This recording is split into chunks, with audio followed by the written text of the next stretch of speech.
Guo Yonghua suit un exercice d'entraînement de sa mémoire au sein d'un groupe de consultants spécialisés dans l'organisation de la vie quotidienne. Organiser les anciennes photos et les parcourir une à une, elle doit indiquer le lieu et le moment où chaque photo a été prise. La grand-mère Guo a commencé à montrer des symptômes de la maladie d'Alzheimer, mais aussi d'amnésie et de confusion temporelle il y a 6 ans. Elle avait commencé à suivre un traitement, mais les effets secondaires ont amené sa famille à l'arrêter. Je sais que cette maladie ne peut pas être complètement soignée et qu'elle ira en s'aggravant. Mais j'espère que ce processus va être ralenti et qu'on peut l'aider à prendre soin d'elle-même dans la vie de tous les jours. Les consultants spécialisés dans l'organisation de la vie quotidienne sont d'abord arrivés chez la grand-mère Guo en septembre.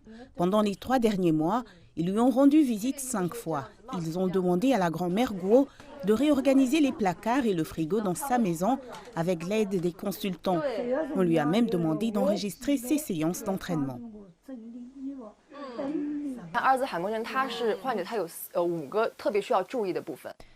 Les patients d'Alzheimer ont besoin de se concentrer sur l'alimentation, l'exercice, le sommeil, le contact social et l'entraînement du cerveau.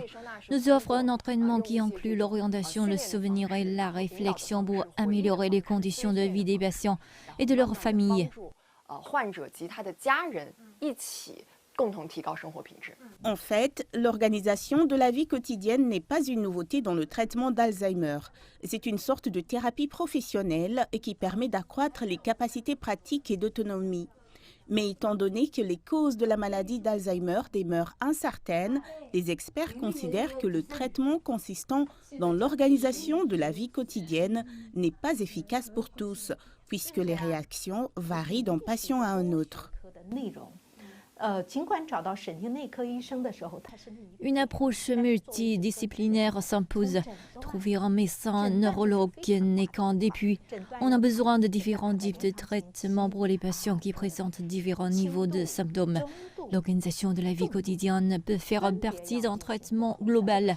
Se concentrer et d'augmenter les capacités pratiques ne suffit pas.